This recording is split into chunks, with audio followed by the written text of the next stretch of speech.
Ladies and gentlemen, please stand. Join with Vice Mayor Aguirre in the pledge to our flag and country. I pledge allegiance to the flag of the United States of America and to the republic for which it stands, one nation, under God, indivisible, with liberty and justice for all. Remain standing, please, for our prayer. God, we come in prayer. You oversee us in Guthrie, Oklahoma. We pray that you would bless us for your glory. And may you grow this city for your people. May you guide us, keep us from evil, help us to not cause others pain. We pray that you will make us a source of help, hope, and love for Guthrie, Oklahoma. Amen. Amen. Thank you, Pastor. As always, excellent. Call to order then our City Council meeting of December 17th. Second item on the agenda is public comments, community announcements, recognitions. I have one identifier that would like to speak on an issue that's on the agenda. The third item on the agenda is consent agenda items A through G. A is the City Council minutes of December 3rd. B is the approval of the fiscal year 24 year-end budget amendments number 5, which affects the Gpwa fund, the grant fund, the capital equipment fund, wastewater treatment plant fund, and the utility deposit fund. Item C is the approval of payment invoice number 3 for $30,875 to GH2 Architects for Highland Park Pool Project. Item D is a payment of invoice for $8,180.70 to Myers Engineering for ADA accessible intersection and sidewalk project. E is the approval of an amount of $12,925 to Myers Engineering for the West Side Booster Pump Station replacement project. F is the approval in the amount of $26,910.54 to True North Contracting for Owens Field softball facility expansion. And G is awarding of an RFP number 2024-13 to Hinkle and Company for auditing services for Guthrie. I'll entertain a motion then to approve consent agenda items A through G. So moved. Second. Have a motion and a second. Any discussion or questions of any of those? Submit your votes then, please. Let's see the votes. Unanimous approval for consent agenda items A through G. Item number 4 is items removed from the consent agenda. There were none.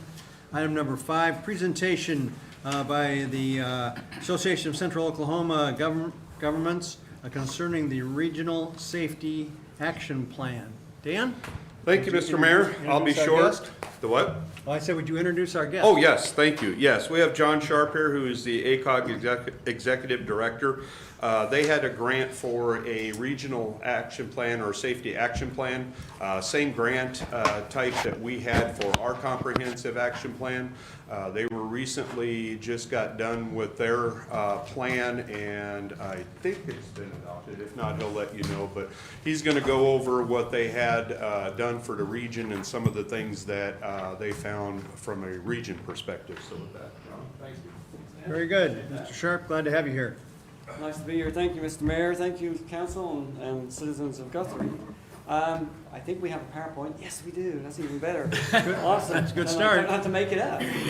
All right. So as Dan said, we took this to our board on November the 14th. This process has been about 9 months or so. So you guys are doing a community safety and action plan. It's the same thing. You're just looking at it from a city standpoint. ACOG looked at the whole region, and then Oklahoma City is doing a specific one for them as well. So just wanted to kind of pass that on. And we're going to try and go forward. And let's go that way. All right, we got it. So give you an overview of the timeline, project overview, public engagement overview, high injury network, that you're going to see that a little bit. Study corridors and countermeasures, policy recommendations, and next steps. So we we hired Kimberly Horn in the fall of 2023.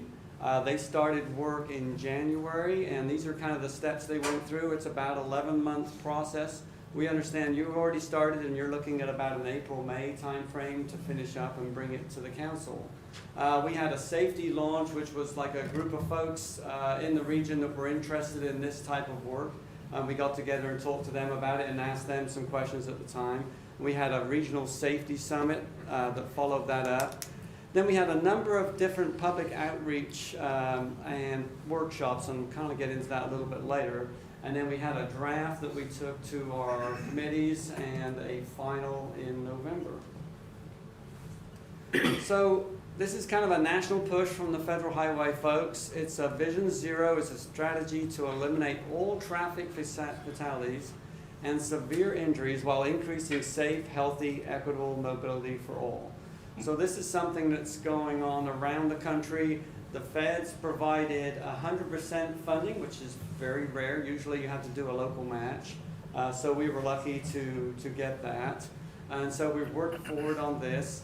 One of the things we kind of wanted to talk about on some of these items on the right, economic benefits.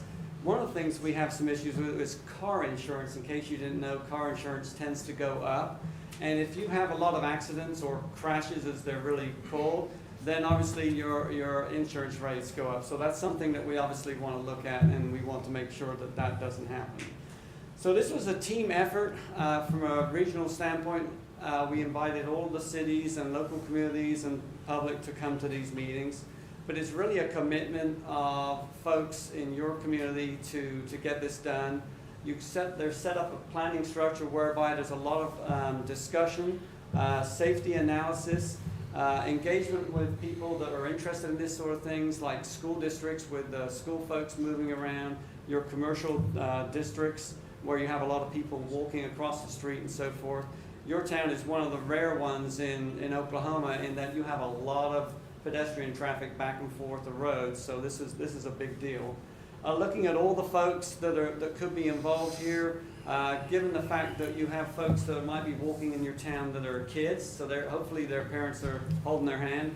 But then also, as we get a little older, we're helping our 80 and 85-year-old folks around too, so we have to really look at everybody in this. So I wanted to kind of move on a little bit further. So this is the mission statement that we came up with. I assume you guys have got one very similar. All people deserve to live without the devastating effects of severe injuries and fatal crashes in our region. The ACOG Regional Safety Action Plan aims to promote a culture of safety by implementing policies, educating and engaging the public, and involving infrastructure, improving infrastructure to create a safer road network for everyone.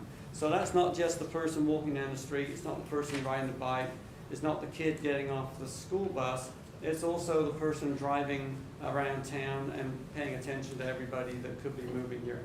I know you guys have big Christmas parades and big school football playoffs and so forth. That usually brings folks into town and people that maybe not know the area very well, so that's also very important too. So for ACOG, we started off with a regional safety summit in February. We did a pop-up at a Norman Farmers Market in downtown Norman. We did another one at a public library. Then we also went to Rose State College, so we're kind of spreading out throughout the region.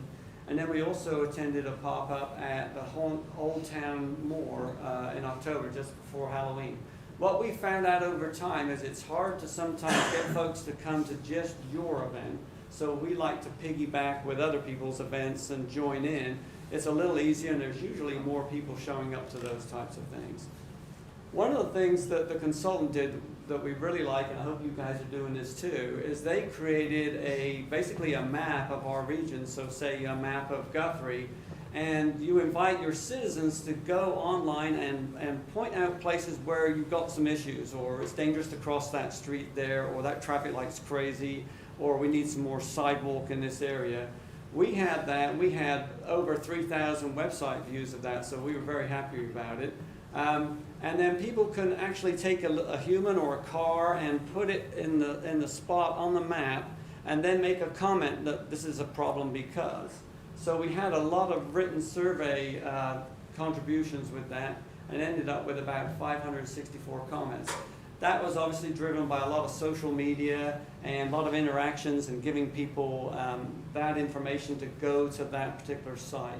So we really thought that was fun because it's something you can do while you're sitting down and watching a really bad film on the TV, and you look down at your phone for 5 minutes and you go, I'm going to check something else. Well, this is really good that you can kind of go to this and say, yeah, that road there is complicated. I think they should really look at that. So that we were very happy with this because, like I said, it's not always easy to create a public event.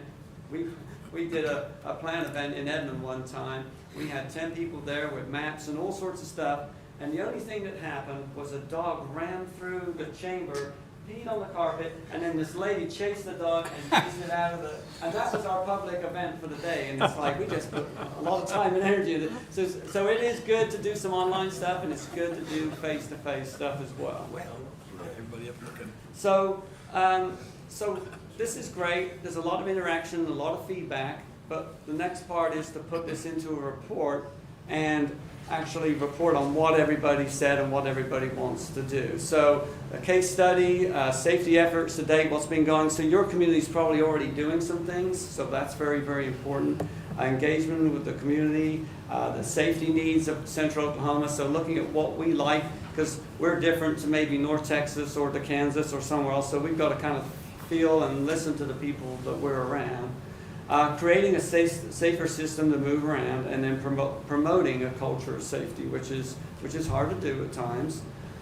So these are the crashes that we looked at with Kimberly Horn, and you guys are doing the same thing. We got crash data from 2017 through 2021. There's some fun and games going on at the state getting the most recent numbers, and they should be soon. But when we started this process, this was the cleanest data we could get. The fun part, or the bad part, is we had this COVID thing in 2020, so the numbers kind of went awry. So a lot of these crashes went down.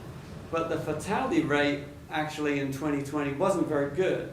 Reason being, there were less people on the roads, so everybody's foot got a little heavier, and they decided to drive a little faster. So when they had a wreck, it was a bad wreck. So that's something also to take into account. But top contributing factors: really follow too close, failed to yield at a stop sign, yield over a stop, and then driver inattention. A lot of that, you've seen it yourself, is folks at a stop sign maybe looking down at their phone for a second and then maybe hitting the accelerator before checking everything out around them.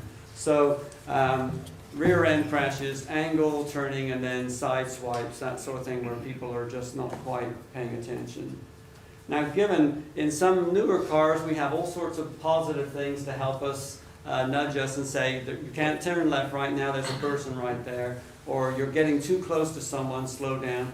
But not all cars have that. So given we're getting some help, but at the same time, I would still say you're meant to be paying attention yourself. So Kimberly Horn did this high injury network. So this is areas where the kind of the cream or the bad cream rises to the top, and you've really got more problems on these types of corridors. Now the bad thing is, these corridors are only 3.3% of the total road network, so a very small amount of mileage. But look, we've got 53% of the fatal severe injuries or possible injuries on just 3% of the network. So they've really identified some of the places that are, these are red flags, and these are areas where we've got to work a little harder. They also have 63% of the fatal crashes. So yet again, we obviously need to take into account these. On this particular map, the blue lines are the Oklahoma City portion, because they were done slightly differently to us, same process. And then the red lines are the ones that are outside of Oklahoma City, so throughout the whole region. Some of these are on interstates, some of these are on state highways, some of them are on just section line roads. So it's kind of a mixture. So what Kimberly Horn did, instead of looking at all these, because there's so many of them, there's over 400, what they did is they picked 8 of them and looked more specifically at those. And these were smaller segments of about a half mile or a mile long. These were the ones that they really wanted to look at. Norman, War Acres, Del Cities, Goldsby, Newcastle, that's Highway 9 next to the casino. Yukon, Moore, and Tuttle. These were some of the ones they looked at. They're looking at the ones for your community also.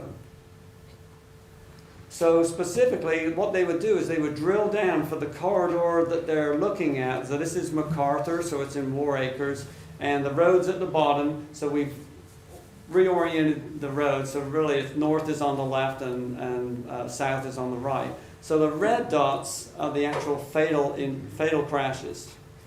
The orange dots are crashes where there's a severe injury, person probably is going to make it. And then the yellow dots are more like a fender bender type accident between one car and another car. These are reported data. So sometimes if you sideswipe somebody or bump into someone in a parking lot, you may just determine to swap names and not report it to the police. These are all reported crashes. Then what Kimberly Horn then suggested for each of these crashes, they suggested solutions. So they'll be doing the same thing for your community. They'll be looking at your roadways that are the most complicated, difficult ones, and they'll be going through each, and they actually do field studies. So they'll come out and they'll walk these, and they'll take notes, they'll take pictures, and they'll look at these and they'll go, okay, well these are the suggestions, and there's different suggestions depending upon the type of problem that they might see. But you can see, but this is like a mile long, and look, there's a number of issues that they want to address. Some of them are the same, so they follow some patterns. What they're going to do for you is create a toolbox or a countermeasure toolbox that you can use moving forward. So obviously you're not going to fix all these roads in 5 minutes. It's something that you'll do over time as you find funding and as you are able to do that. So some of these items are on the right. You know, obviously this is a really big deal on the rural side. Is, for example, on the outside of state highways, you see a lot of these ridges along the side of the road to wake people back up, to stop them having a crash, in which case it's usually not a good crash. Crosswalks, bottom left, roundabouts, those are fun. We like the roundabouts. Yes, we do. We like the So roundabouts. we're starting to see more of these. All the engineers tell me it's safer, and I'll show you a diagram at the end that kind of says that. I tend to like them because you don't necessarily have to come to a stop. And I know we all have problems, and there's a policeman in the room, where we all have problems because we're meant to actually stop at that stop sign for 3 seconds. And we all have problems counting, it seems like. But signage, very important. Sometimes we have to refresh our signage because it gets a little old. One of the things that they suggested on Lindsay Street in Norman was actually trimming back some of the bushes, and that's a non-stop job. I mean, for Public Works to each year, or maybe twice a year, go out. And sometimes you can't see signs because a bush or a tree has kind of gone out in front of it. So that's something to kind of keep an eye on. So this comes back to our seismic countermeasure example. That sounds very good. So when you have a four-way stop, there's 32 conflict points, or 32 areas where you could have an interaction with another car and have a crash.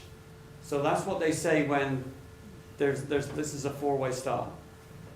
On a roundabout, there are only 8, and they tend to be glancing. So you're not going to have a head-on crash, and you're not going to T-bone someone as much as it's going to be a glancing crash. So it's going to be a much lower incidence level, or a less chance of someone getting really hurt. So they will make these suggestions. It's your choices whether you do these or not. Certain locations may work perfectly in this, and other areas you may go, no, I don't really want to do that yet.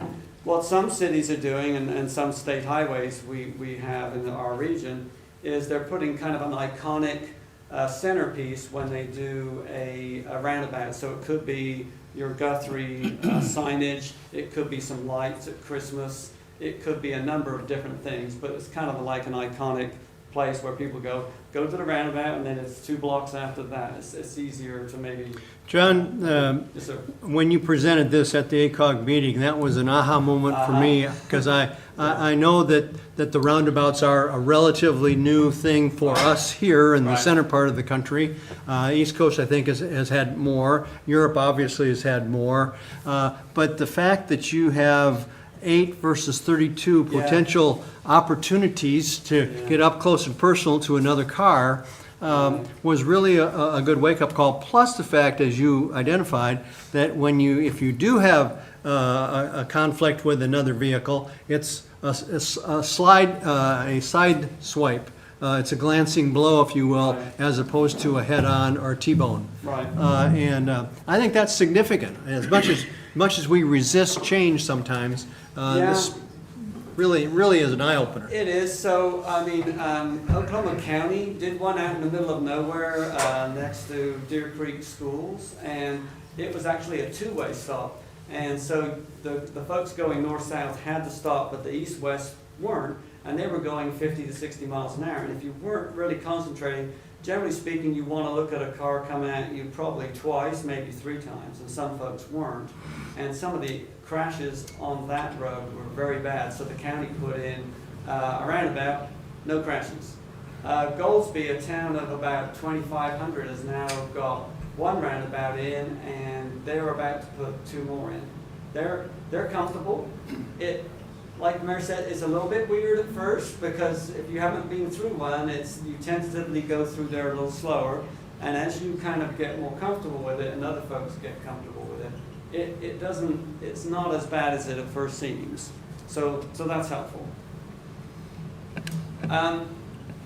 So the report that they did for us, they came up with 54 policy recommendations and a number of safety emphasis areas, and you can kind of see those on the right. On the safety, it was lane departures, impaired driving, occupant protection, unsafe speeds, intersections, CMBs and work zones, motorcycles and ATVs, so we're starting to see a little bit more of folks using their ATVs and going on the main roads with those. I've seen those in Oklahoma City a fair amount. And then vulnerable road users are pedestrians in a big parking lot, or pedestrians trying to cross a main road. Speeds are interesting to look at. There's another area probably to look at, and that's access management. So that's the number of curb cuts you have on a road. Because the more curb cuts you have, the more opportunities of people bumping into each other or rear end injuries. We've seen that on May Avenue and some other built-up areas. I would say that's very possible on Division here coming into town. So some speed issues there. It takes a lot of work, but it's something that we can probably get to you in the future, and that is working with your local businesses. Sometimes they feel like you're picking on them when you say, can we take one of the entrances away? But what we find happens is you make a slightly wider entrance that's a little safer, so you don't feel like you have to rush out, and you still have the same access and sharing parking and that sort of thing. So it is possible. It takes a little bit of discussion with your businesses in order to happen. So from an evaluation standpoint, they looked at engineering, education, evaluation, equity, enforcement, and encouragement. Enforcement and encouragement is interesting. One of the things that Oklahoma City and some other cities have found out is some of the police departments aren't really happy playing the bad guy and giving everybody tickets. So one of the things that you can do is have your policeman, especially when school gets back into session, is pull someone over and have a little chat and just say, now come on, we've got to slow it down. And so it's not every interaction is here's a ticket for so much money. It's more of an educational process as well. It's having, as the policeman would probably say, it's having staff to do that, though that's not always easy. But that was another suggestion that came out of discussions, was that it's got to be a kind of a team process all the way from the top to the bottom to get this to work. You have a number of high accident network locations in your community that they will be looking at more carefully, and I know that you guys know, but you guys might not know. West Noble Avenue between Broadway and Academy, Noble from Poplar Street to Blake, South Division from Cleveland to Elaine, I think. Drexel Boulevard from Harrison to Springer, Academy north of University, just a small portion. And then way down the south on I-35, not your issue necessarily, it's adjacent to Seward Road in that particular area. So those are the ones that they are going to really look at carefully, but it becomes more of a community public safety issue, and education is really, really key, I think, to this. So I'd be happy to answer any questions anybody might have. Any questions of Mr. Sharp? I think you'll be really pleased with this process. It's a very positive process to look at a kind of a nasty item, but it's a real positive way of looking at it and coming up with solutions. John, does this, doing these studies, does this put us at a region or as a community in a better competitive position for federal monies? Two things, yes. One, you guys can directly apply to the feds for funding, and I think there's 3 funding cycles this year. Then secondly, ACOG is going to adjust its funding criteria to allow for more safety options. So they may not be $200,000 or $400,000 a shot, but some of these items may be fairly small, but it's an incremental change that you guys don't have to put up the money yourselves. We've got on our safety funding, it's 100% funding, so you don't have to do a match. On the 80-20 funding, obviously, that's a much bigger pot, and that's where you have to come up with a match. But we're going to try and modify that this summer with discussions with our communities to try and make it so that they can obviously apply 2 different ways for funding. Okay, very good. So right now, Oklahoma City and Guthrie are the only 2 communities that are engaged in this? Yes, and Oklahoma City will be done probably in the spring, just about a month before you, so it's pretty close. Okay, all right. Tracy? I look forward to that study. Do you have an opinion on, of course, if we follow the recommendations, we will expect to see downturn in the accidents or the severity of accidents. Can you comment on how that will affect the insurance? That's what we're hoping. What we'd like to do, I think, is deal with some of the insurance companies to help in that education part, AAA and other folks that get into insurance, because there's that would definitely, I think, show a difference. I mean, I think that's an issue. You've probably seen with your housing insurance going up. Car insurance is not cheap. And that pretty much each person has got we've probably all got a grade that they have on you, and they say, okay, well, you're a C, so your insurance is going to be this.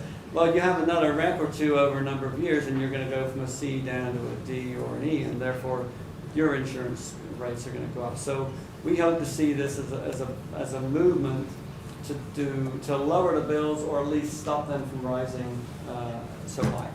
And that's just simply by making your information available. Right. But are you actively promoting that to insurance companies? We haven't.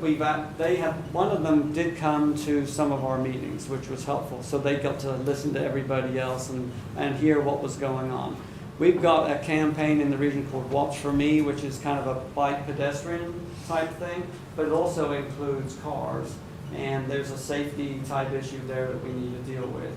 We had in October, November, we showed a movie downtown Oklahoma City. I think it was 3 seconds was the movie. And we actually showed like 3 minutes of it to our board. And there was a lot of laughing because we've all we see that we've made those mistakes. We're not perfect drivers, and there's things we can do better. So it's a do better kind of speech, but I think the education side is just as important as maybe fixing some things. Absolutely. Yeah, thank you.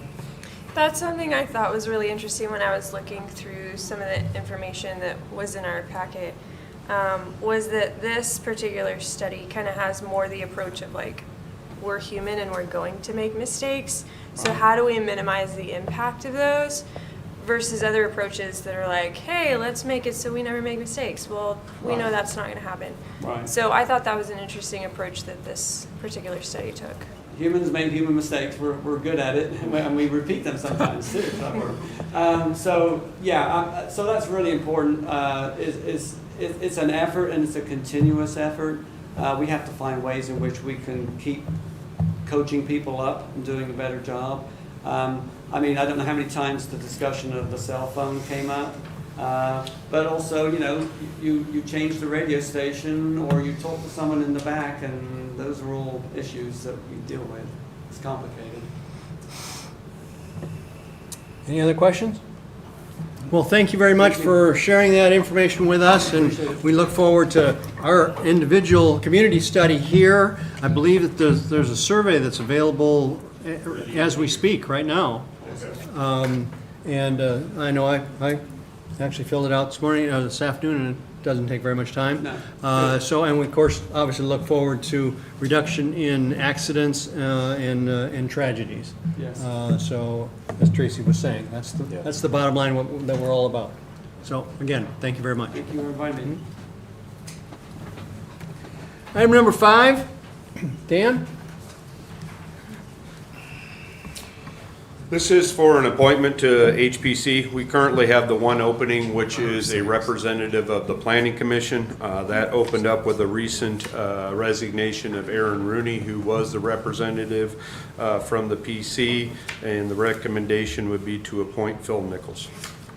So moved. Second. Motion and a second. Any questions? Submit your votes. All votes are in. See the votes. Unanimous approval then to appoint Mr. Nichols to the Historic Preservation Commission. Item number 7. Thank you, Mr. Mayor. This is for the Planning Commission. As you may remember, the last meeting, we had a couple appointments. This appointment would get us to our full 5 members. This mayor's nomination is for Stephen Harrison to fill the unexpired term of Aaron Rooney. So moved. Have a motion and a second. Any other discussion? Submit your votes. All votes are in. See the votes. Unanimous approval then to appoint Mr. Harrison to the Planning Commission through March, end of March of 2026. Cameron? Item number 8, nomination for the Library Board. Good evening, Mayor and council members. This is for an appointment for a library term that expired in May. Brenda Forskin, the nominees from Guthrie, is an active library user. Staff recommends her appointment. Okay. So moved. Have a motion. Second. And a second. Any discussion? Submit your votes. All votes are in. See the votes. Unanimous approval then to appoint Brenda Forskin to the Guthrie Library Board through the end of May 2027. Item number 9, ordinance number 3417, update. Liz, tell us all about it. Thank you, Mayor. So the Oklahoma Municipal Retirement Fund and joinder agreement have been updated and approved by the IRS. So the IRS requires all the members to formally adopt the new plan language. So this is what we're doing here.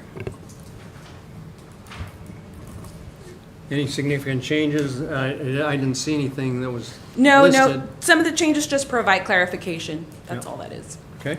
So moved. Second. Motion and a second. Any other questions? Submit your votes, please.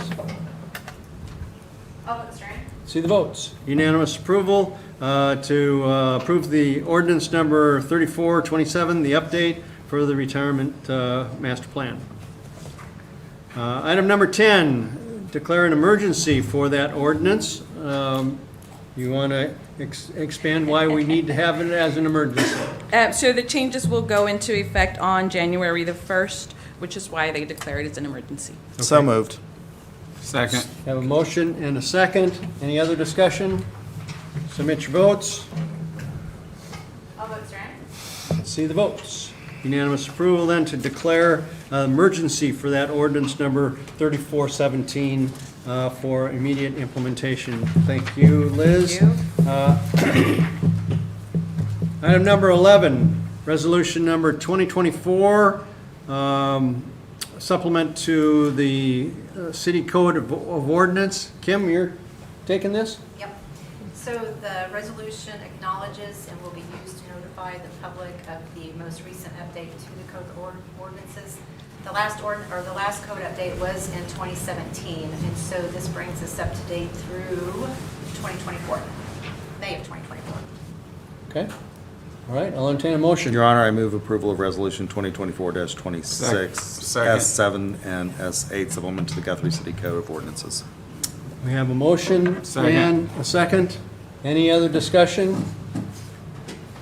Submit your votes, please. All votes are in. See the votes. Unanimous approval then for resolution number 2024-26, update of the City Code of Ordinance. Item number 12, renewal of the Country Club Santa Fe Lake. I never even knew it was called Santa Fe Lake. Lease agreement. Yes, Eddie? Mayor and Council, the Santa Fe, I like to throw that in there. Prior to being known as the Country Club Lake, it was known as Santa Fe Lake. So All right. a little Guthrie history there for you. The current lease agreement expires January 1, 2025, was signed into, was executed January 1 of 2000. The agreement between the city and the Guthrie Golf and Country Club essentially allows the country club to utilize the lake. They use it for recreational activities as well as irrigation at the golf course. At this time, we have looked at this. Public Works and City Engineer has identified that the lake is not a usable water source for the city. It's something, given the current climate and the drought that we've been in, we did evaluate that, take a look at it. At its deepest point, the lake is about 22 feet deep. So what you have before you today is an extended lease term.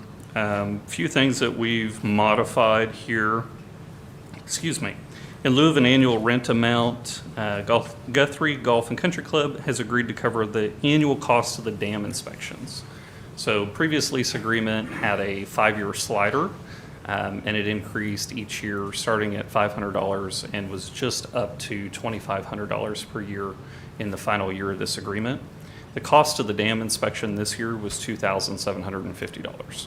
So at this point, it makes more sense. We're not gaining any rental fee off of this agreement.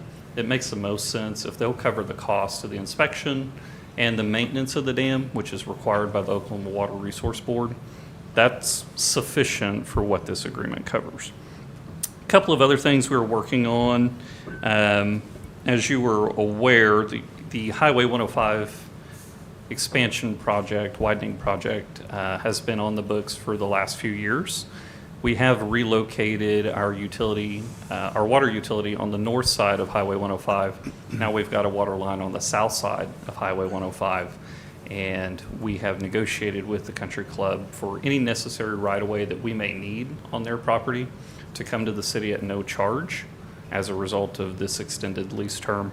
And then also, we are working on an agreement for the city's use of the pool in the upcoming summer. So we've got one more summer left of needing to provide an alternative to a municipally owned pool.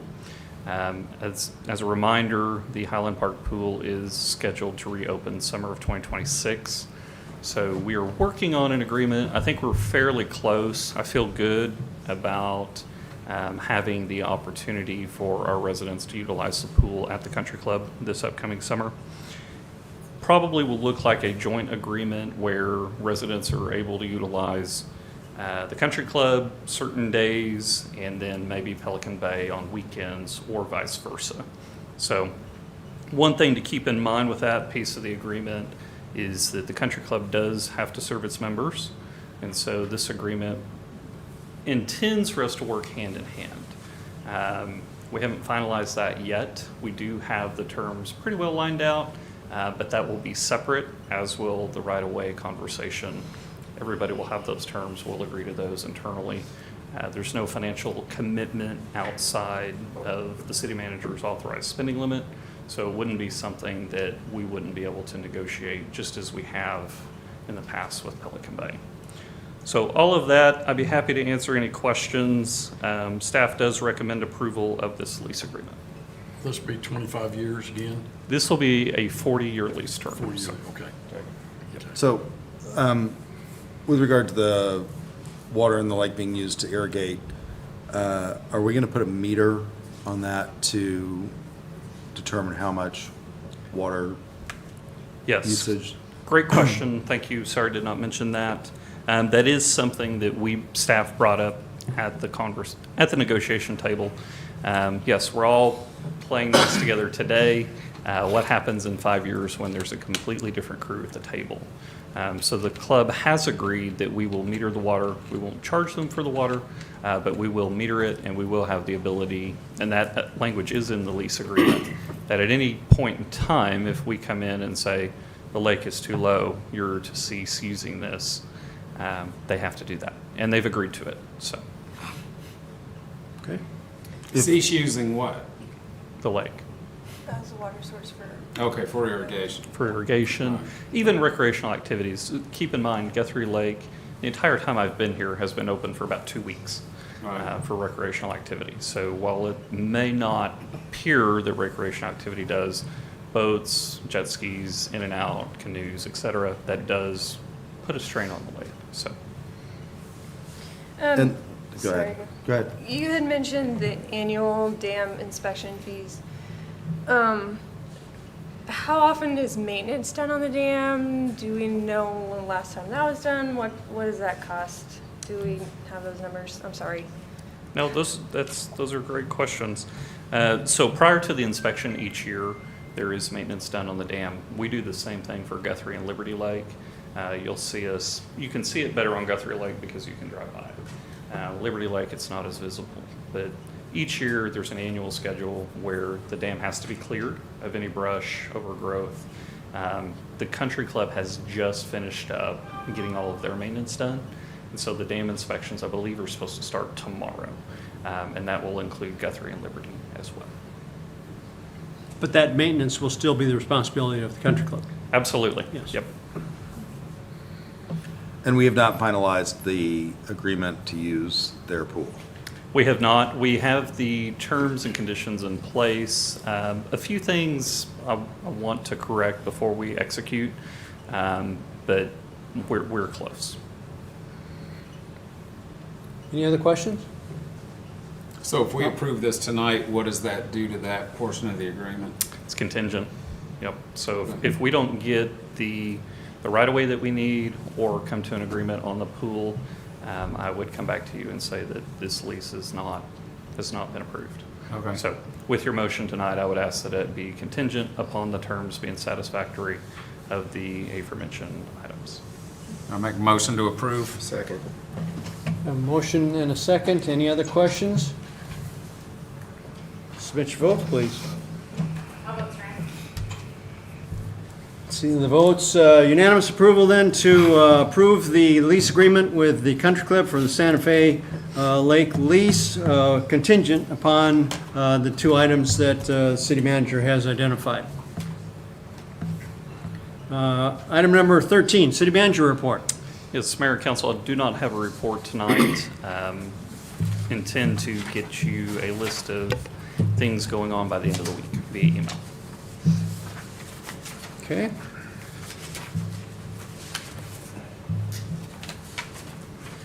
Item number 14, comments from city council, Vice Mayor Aguirre. Thank you, Your Honor. I want to take the time to thank all of the citizens and the staff that came out and supported the Santa Fly-In last weekend at the Guthrie Airport. It was a huge success. We had an enormous number of kids that showed up to see Santa. Justin Skaggs from Apex is here this evening. I want to thank him for the loan of their hangar space to hold the event in. It was really nice to be able to get out of the wind this year. Last year, when we had all the kids out on the ramp, we had Santa out on the ramp, and it can be cold and windy this time of year, and so it was nice to have that windbreak for the kids to come in. I thought that it was much better organized, so I want to thank Caden Young this year for thinking about putting up the barricades, because last year we had a lot of kids like wandering around the ramp. I realize, you know, as the person who flew Santa in It was a nerve-wracking experience for me last year as little kids are running around. It's like, do you see the propeller spinning in front of this airplane? Like, do you see that?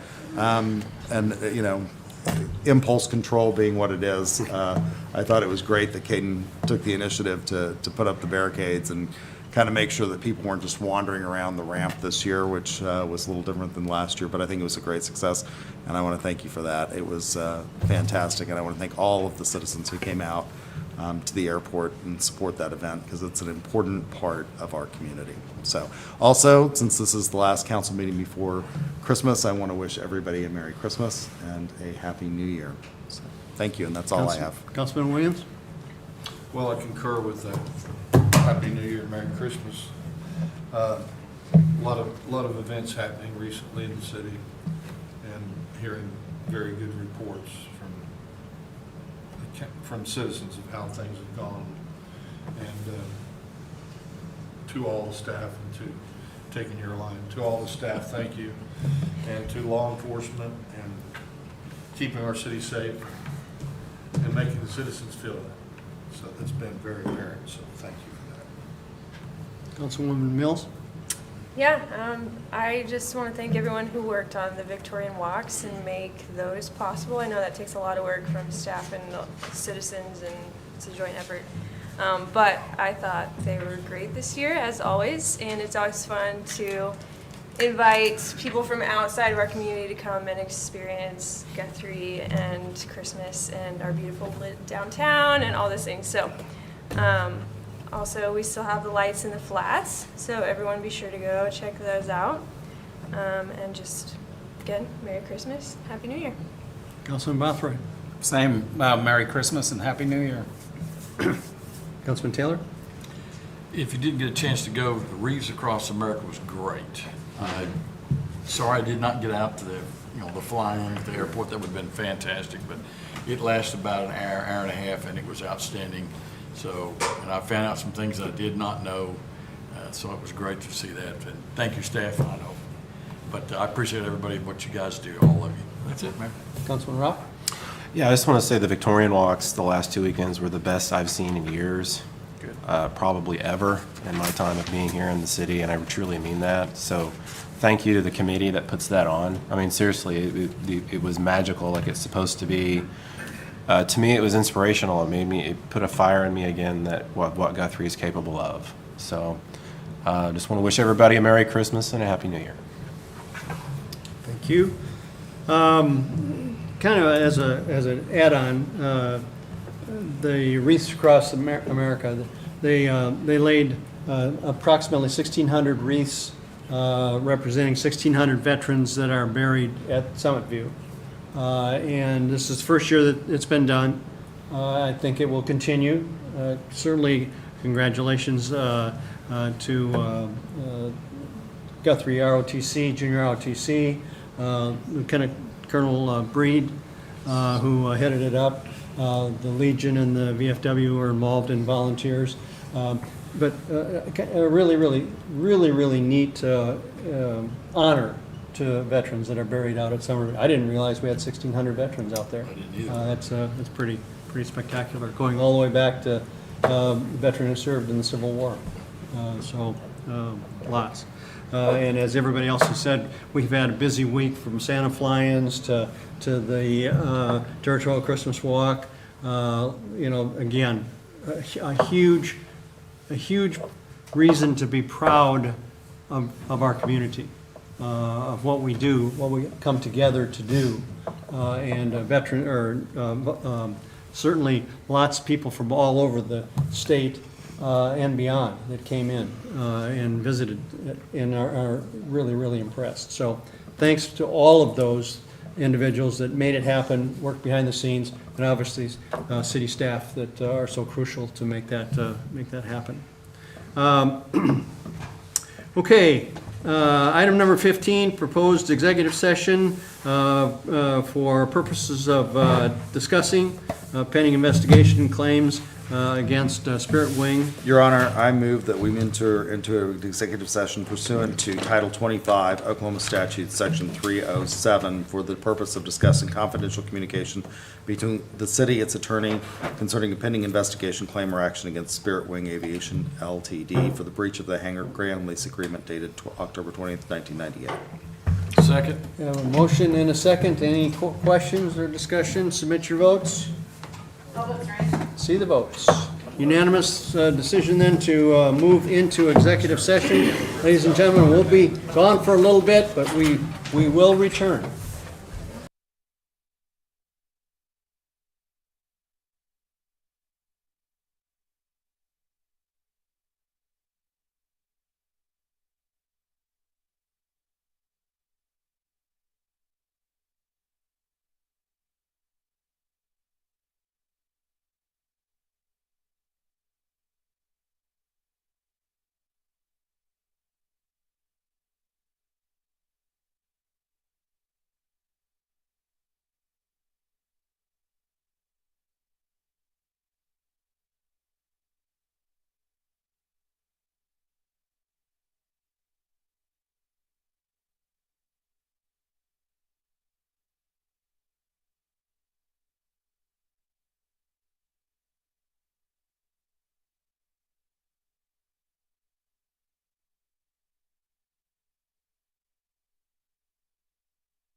Okay, I'll entertain a motion to return out of executive session and into open session. Your Honor, I would move that we reconvene from the executive session, noting that no action was taken. So moved, or second, sorry. Have a motion and a second. Submit your votes. All votes are in. See the votes. Unanimous then to move from executive session into open session. Item number 17, Spirit Wing Aviation Lease Agreement. Director Young. Good evening, Mayor and Council. In pursuant to our discussion in executive session, we have an item before you today to find that Spirit Wing Aviation Limited has defaulted on its obligations under the hangar ground lease agreement dated October 20th, 1998 with amendments, and direct the city manager in consultation with legal counsel to take any action determined by the city council by appropriate as a result of such default. This will constitute a termination of the original ground lease agreement. Questions? Comments? Entertain a motion. Your Honor, I move that we terminate the ground lease agreement with Spirit Wing Aviation LTD and authorize the city manager in consultation with city attorneys to take all actions necessary to effect that termination. Grant. Is there a second? Yes. We have a motion. Oh, Vice Mayor, just for clarification, outside counsel as well, not just city attorney? I said city attorneys. Okay. I think that would include outside counsel. Okay, just want to make sure we're clear on that. That was Thank you. attorneys plural. And we have a second. Any other discussion? Submit your votes. All votes are in. See the votes. Unanimous approval then to move forward with the termination action of Spirit Wing Aviation Lease Agreement. Item number 18, Spirit Wing Aviation Fueling Agreement. Yes, Mr. Mayor, same with the previous agreement. The fueling agreement just covers the fuel tanks and fuel agreement between Spirit Wing Aviation and the city of Guthrie in 1998. I will note the airport board declared unanimously to terminate this agreement as well. Your Honor, go ahead. Question, so that was a unanimous agreement? I thought that. There was The a original one- ground lease agreement was a 6-1 vote. Okay. This one was Okay, unanimous. this was unanimous, okay? Your Honor, I move that we terminate the fueling agreement with Spirit Wing Aviation LTD and authorize the city manager, city staff, in consultation with legal counsel to effectuate the termination of that agreement. I second that motion. Have a motion and a second. Any further discussion? Submit your votes. All votes are in. See the votes. Unanimous approval to move forward with termination action on against Spirit Wing Aviation Fueling Agreement. That being the last item on our agenda, City Council is adjourned.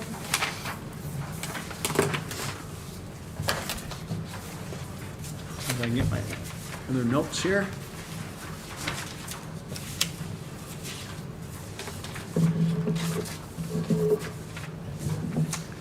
And I call to order our Public Works Authority meeting of December 17th. Second item on the agenda is consent agenda items A through F. A is the approval of the Public Works Authority minutes of December 3rd. B is the approval of the fiscal year '24 budget amendment number 5. C is the approval of the RFP 2024-13 of auditing services awarded to Hinkle and Company. Item number D is to confirm City Council action payment of $8,180.70 to Myers Engineering for ADA accessible intersections and sidewalks. E is to confirm City Council action payment of $12,925 to Myers Engineering for West Side Booster Pump Replacement Project. And F is the approval of payment of $106,424.96 to, and the payment of $40,100.68 to Slatterly Construction for services provided to the Cotterill School Lift Project. Mr. Chairman, I would ask that the correction be made to item F. It's $40,001.68. And with that correction, I would ask for approval of the consent agenda as published. Second. Mr. Mayor, real quick, we do have a Scrivener's error there. It is pay app 2 and 3, not 3 and 4. So apologize for that issue, but the application in your packet is correct. It's just pay app 2 and 3. That's on item number F. Item F, that's correct. Okay. Mr. Correction. Chairman, I would move approval of the consent agenda as corrected. Second. And we have a second. Any other discussion? Submit your votes. I'll vote for it. See the votes. Unanimous approval to approve consent agenda items A through F with the correction on item number F as stated. Item number 3, items on the consent agenda that to be removed. There were none to be removed. Item number 4, December 2024 utility billing issue and proposed solutions. We do have an individual in present that would like to speak. Tammy Pearson. That's me, but I'll wait to listen what you said. Oh, okay. Decision, I believe, is coming or works or anything. At the present time, then you request to refrain. Yes. Item number 4 then, Eddie Faulkner.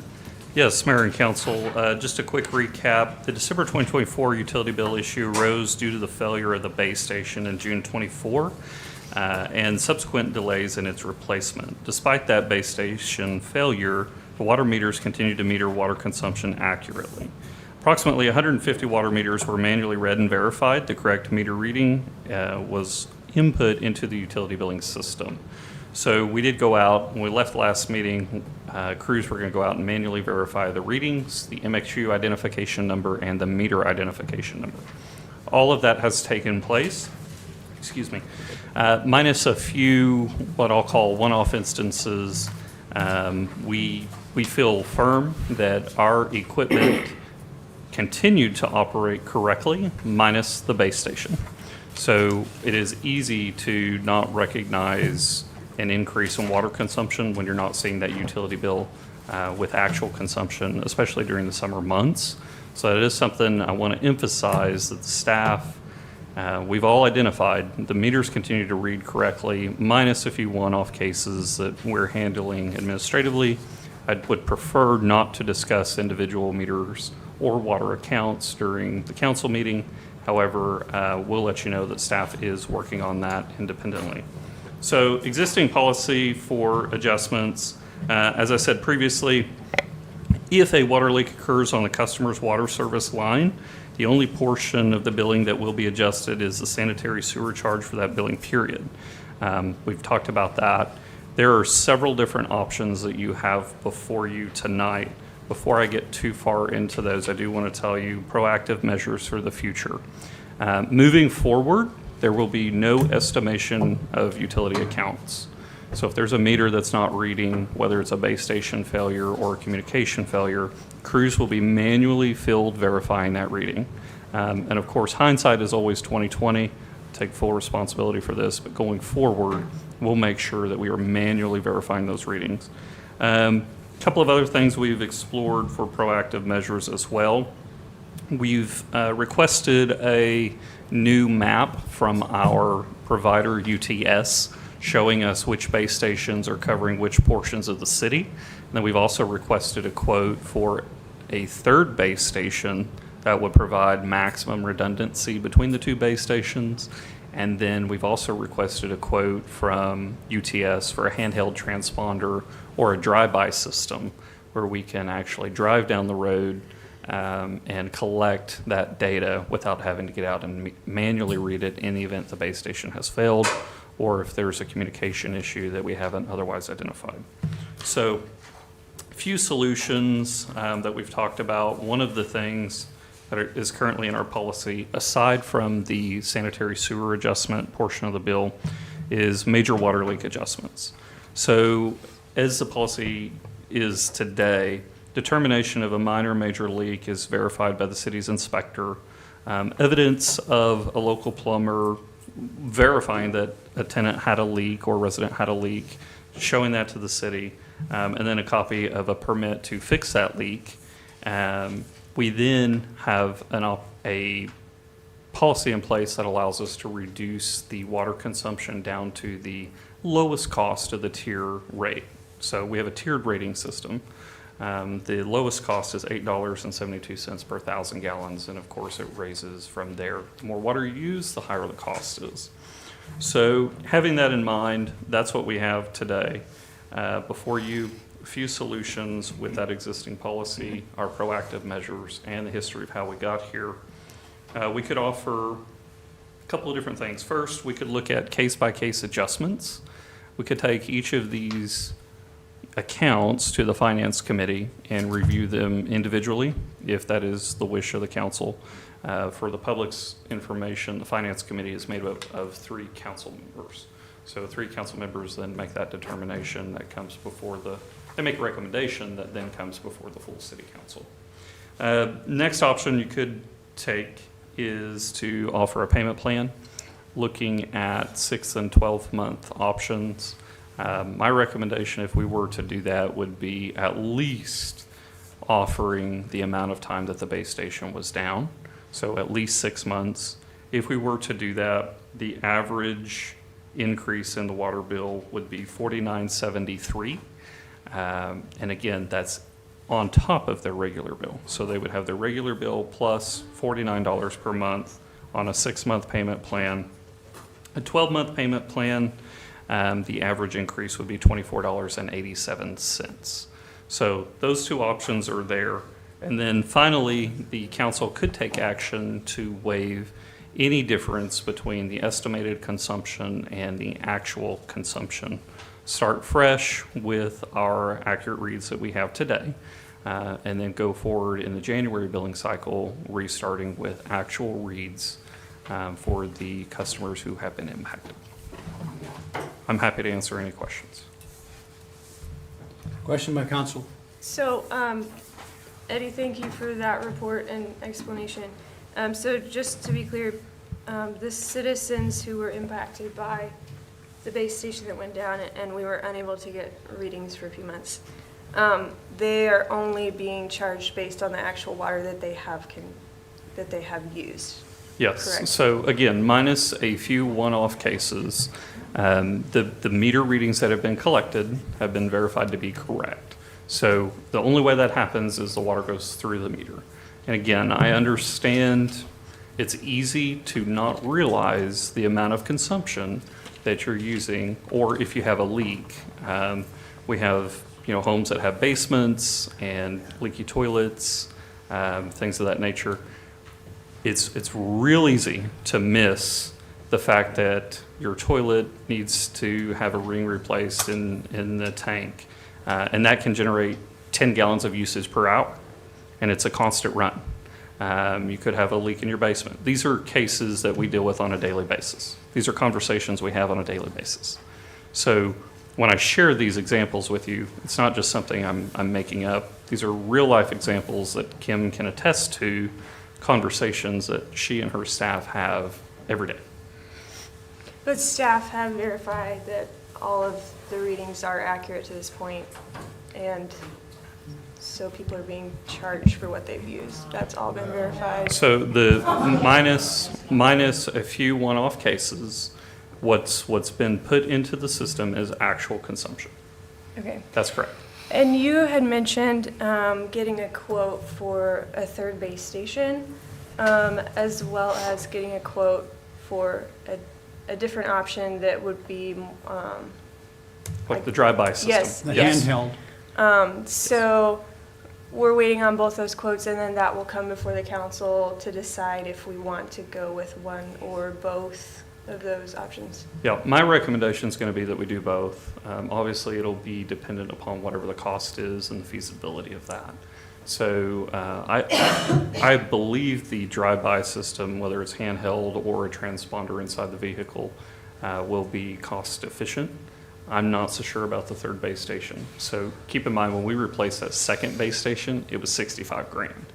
So I think we'll be close to six figures to put that third base station in.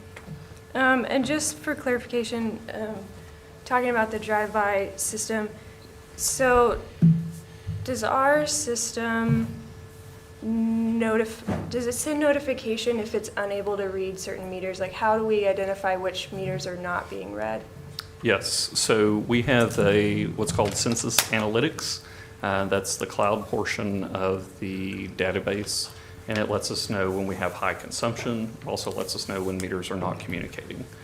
So when we're not getting that information into the system, there's an answer in census analytics that we can revert back to.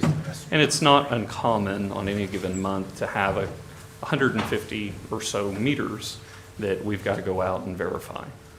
So it would be fairly easy then if we had a system in a vehicle that we could just drive by, we can easily identify which meters need to be read. That's correct. Okay, thank you. So when someone has a leak, forget the base station going down or anything. In a typical day-to-day, when is that customer notified by the city that they have a leak? So the city's notification is courtesy only. So we check the high consumption alarms on our side, and if we see that somebody's got constant flow or continuous flow, then we reach out to the customer and let them know. Whether that's a phone call or an orange tag on the door, we do everything we can to let them know, but the citizens or the residents should not rely on that solely for a leak indicator. So when the base station went down, then that notification is out the window for those 160 users. That's correct, because the data was not coming into the system. So when the new base station came back online, and we verified those readings, to date, have you looked to see if there's any leakage? So minus the few cases that I've talked about, the one-offs, we've not been able to identify any leaks at this time. So my position on this is going to be to eliminate it all and just move forward. And that's the motion I'm going to make. Obviously, council may have more questions, but that's the motion I'm putting on the table, is to just eliminate the past due and start fresh. Second. I have a concern with that, that I want us to just think about. That is the fiscal impact to the city, moving forward with that option. I think, Eddie, you had mentioned, I don't remember, I think you put it in here, but we're looking at potentially a cost of about $45,000. That's correct. If we do that. And, obviously, like, this system failure, our equipment failure, was not the citizens' fault. And I don't begrudge them, being able to just remove that. Merry Christmas to them. But my concern is, with that $45,000, I just want the citizens to understand that if the city does move forward with that proposal, obviously that there's an opportunity cost there for the city. That means that there are other things that the city will not be able to fund and not be able to do. So I think that's important just for us to consider the implications of that decision. That happens in anything day to day we do, whether we're retaining attorneys or whatever we're doing. Right, exactly. So that's there. Yeah. So, but the point is that some of that is commercial. You're aware of that, right? Right. And so those commercial users skew that number. About 11,000 of it is commercial. One of it being a fairly good sized apartment complex, and it skews the number that we're talking about here. And so the number to the residents is not near that. Right, but we also understand that, businesses also have a place in this community as well. And they also benefit from the services that the city provides, be it fixing streets or, better sidewalks or another police unit for our patrol, whatever. I know. So, well, that's my motion on the table. We have a motion and a second. And a second.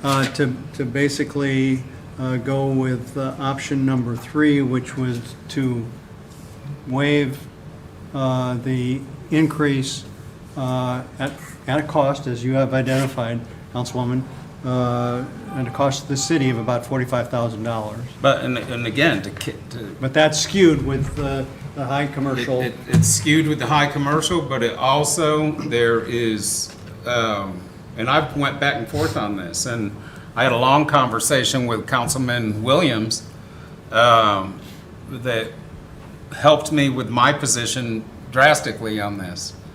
And that is there's a lot of issues with the way it was handled from the beginning to up to the end. And so for the sake of argument on it, or the sake of finger pointing, we eliminate it and move on. Yeah, I do wish that there had been better communication to But there wasn't. citizens from the get-go, and I acknowledge that. And just from a staff perspective, Mayor, not to interrupt, I, again, want to acknowledge that, yes, hindsight's 2020. When this base station went down in June, we had no idea that it was going to be 6 months to get it back in place. And, again, no finger pointing to anybody, but we had several staff members, including myself, who were out of the office the week of billing. And had there been more communication internally, this issue would have been handled differently. And again, for that I take full responsibility, and I've provided you with our proactive measures for the future to reassure you that this will not happen again. And it's a small price to pay for moving forward, because I think that all these issues are going to be resolved. And clearly, the actions that the city administration has put into place clearly minimizes any kind of replication of this happening in the future. Not going to say it would never happen, but it clearly minimizes it. And I appreciate, none of us are perfect. We learned something from a number of things from the process. I think it certainly appears to me that steps have been and are being taken to give assurance that there's accurate readings and there's redundancy in the system to ensure that we've got accurate readings. Any other questions by members of the council? We have a motion and a second. Ma'am, you've heard the motion and a second. Give you a chance to speak if you'd like. I was just going to say, I appreciate what you have done. We didn't come here because we wanted anything free. We just wanted it done accurately. We have measured our reading for this past month, and it's like 1,900 gallons. There's no way we use 9,445 gallons. That's all we came to say, is we did not use that, and they're saying it's correct. It is not correct. But you have to realize it's over a period of time. Well, It's been in our house 5 months. They're saying we used it in 5 months, 47,000 gallons, and that it's correct. It's not correct. Well, but if this council moves with the motion I made, and we move forward, then you'll be able to address that on the next bill cycle if something else is awry. Right. And so that's why I make a point that we start fresh and move forward. I appreciate that. I wanted to thank you for that. That's what I was wanting to say, is we didn't want anything free, but I appreciate it. Okay. Thank you, Ms. Pearson. So we have a motion and a second. Any other? Any other? Return to council. Oh, I don't think he feels. Mayor-elect Ropp is nauseous and had to step out. Okay, all right. He's sick. Okay, so we have a motion and a second.